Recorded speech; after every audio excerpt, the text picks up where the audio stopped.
Hai hai semuanya, ketemu lagi bareng Mihu di sini. Oh iya, kali ini Mihu akan membawakan alur cerita dari film Donghua yang berjudul Battle Through the Heaven. Mihu mengingatkan sekali lagi ya bahwa konten ini full spoiler.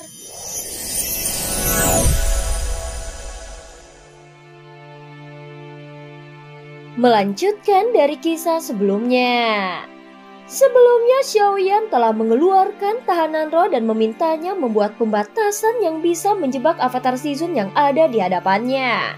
Dan setelah membuat beberapa pengaturan, avatar Yuan Shen terus bertarung dengan avatar dari Shizun dan mulai menuntunnya ke lokasi jebakan tahanan roh. Pada akhirnya avatar Shizun terjebak dan Xiaoyan langsung memasukkannya ke dalam ruang lingsu.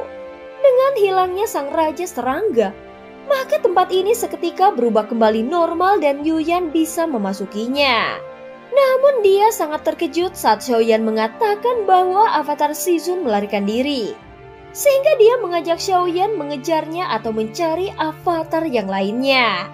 Namun Xiaoyan malah memilih kembali ke alam dewa iblis abadi. Pada saat ini Yuyan yang berada di belakang Xiaoyan tampak mengerutkan bibirnya.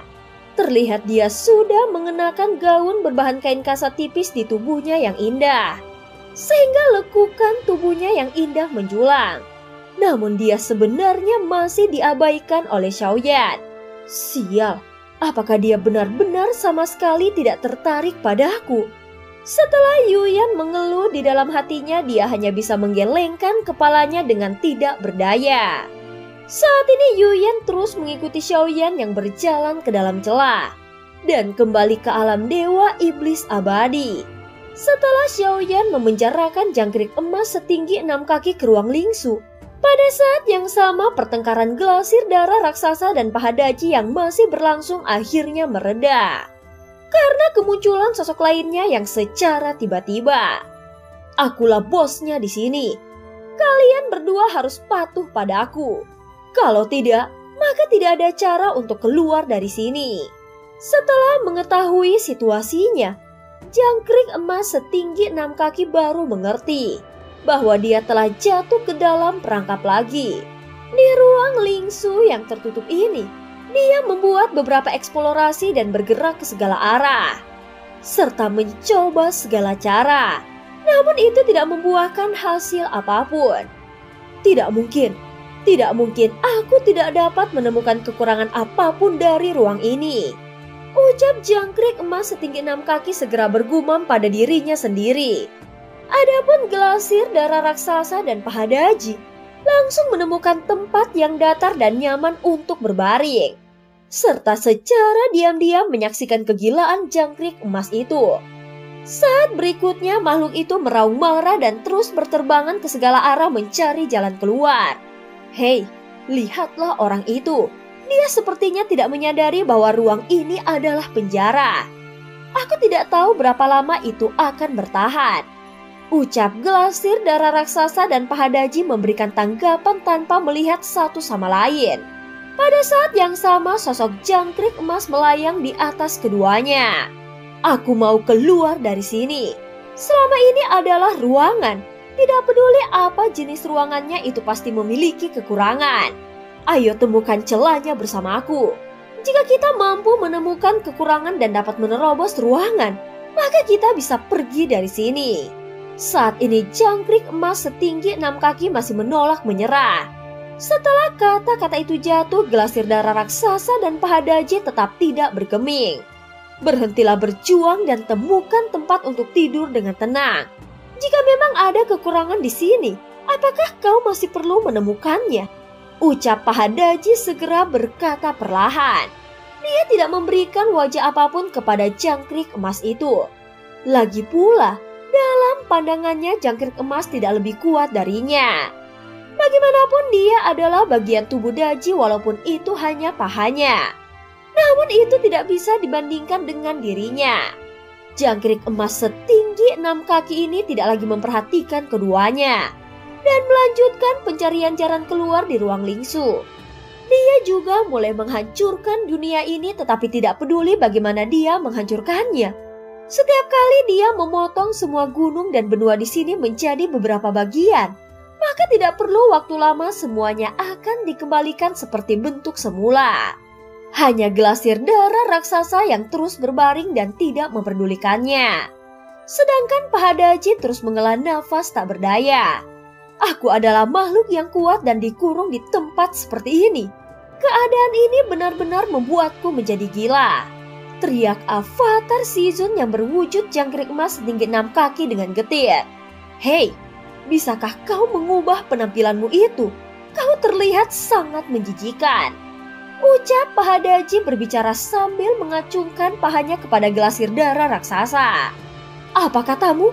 Penampilanku menjijikan. Hei makhluk jelek, apakah kau tidak pernah bercermin? Bahkan kau sendiri lebih buruk dariku. Lihatlah dirimu, kau bahkan tidak memiliki wajah. Setelah glasir darah berhenti berbicara, keduanya langsung bertengkar dan mulai bertarung lagi. Setelah beberapa saat, jangkrik emas setinggi 6 kaki akhirnya menyerah dan mulai tenang. Adapun 2 monster lainnya masih terus bertarung. Tentu saja ruang Lingsu belum pernah semeriah ini. Jika seseorang melihat ke ruang Lingsu, maka tidak ada yang tampak seperti manusia. Jadi tak satu pun dari penampilan mereka yang terlihat normal. Sementara itu di alam dewa iblis abadi, Xiaoyan langsung bergegas ke gua Zonggu tanpa berhenti sejenak. Zonggu, aku ingin menyendiri. Dan aku tidak ingin ada orang yang menggangguku selama periode waktu ini. Setelah Xiaoyan masuk ke dalam gua, dia langsung mengusir Zonggu dan yang lainnya termasuk Yuyan. Aku perlu membuatkan pil untukmu.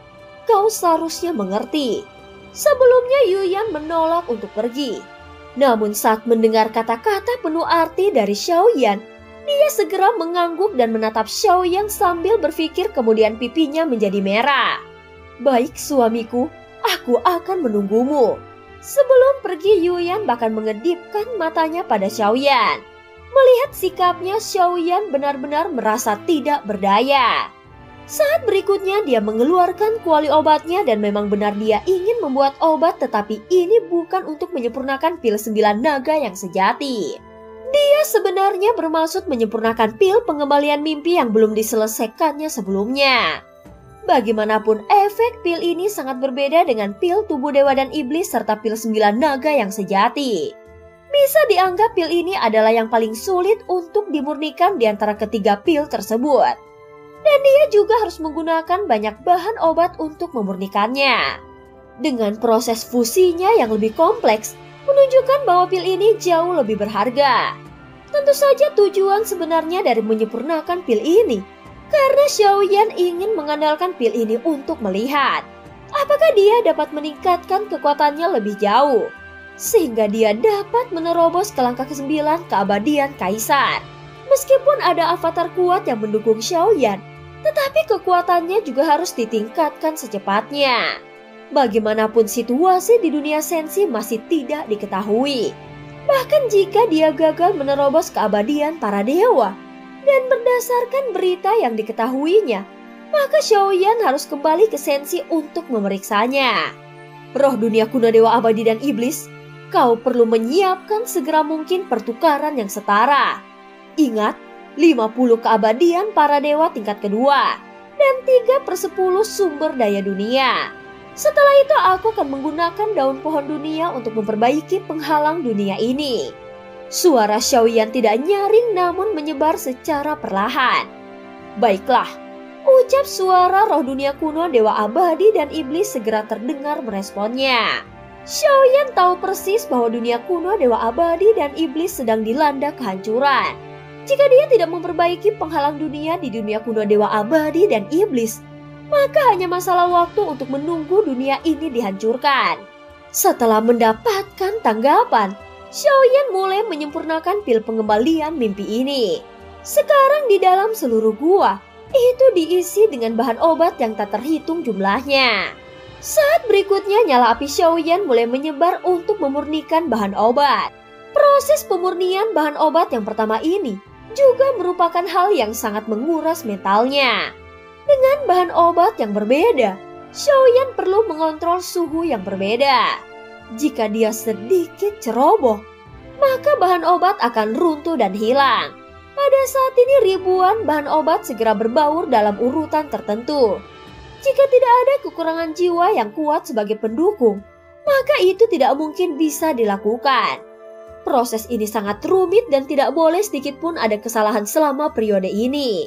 Setelah menyempurnakan banyak pil tingkat dewa, secara alami saat ini Xiaoyan telah mencapai terobosan dalam pemurnian pil.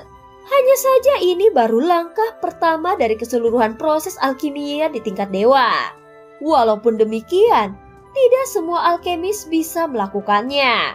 Alasan mengapa pil tingkat dewa bernilai tinggi, karena banyak proses pemurniannya yang memerlukan kerja keras.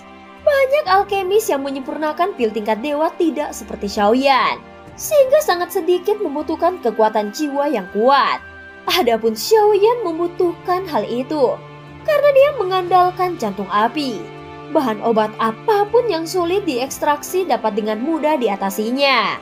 Bagaimanapun tidak ada seorang pun yang mampu menahan panas terik dari jantung api. Tentu saja hal itu sangat menghemat banyak waktu bagi Xiaoyan. Jika tidak, maka dia akan membutuhkan banyak waktu untuk menyelesaikannya. Dengan bantuan jantung api dan kekuatan jiwa yang kuat, itu membuat Xiaoyan menjadi nyaman seperti ikan di air saat memurnikan pil. Saat ini Xiaoyan sudah memasuki proses peleburan pil. Dengan pemurnian bahan obat yang terus-menerus dituangkan ke dalam kuali obat, secara bertahap pil mulai terbentuk. Aroma pil juga sudah menyebar. Namun gua tempat Zonggu telah lama diblokir oleh Xiaoyan, sehingga aroma pil yang harum sama sekali tidak menyebar keluar. Bagaimanapun ini bukanlah dunia sensi, dan dia juga tidak senang membuat suatu rencana jadi tidak perlu mengeksposnya. Dan cerita pun berakhir. Terima kasih udah dengerin Mihu dari awal sampai akhir ya. Jangan lupa untuk like dan subscribe. Sampai jumpa.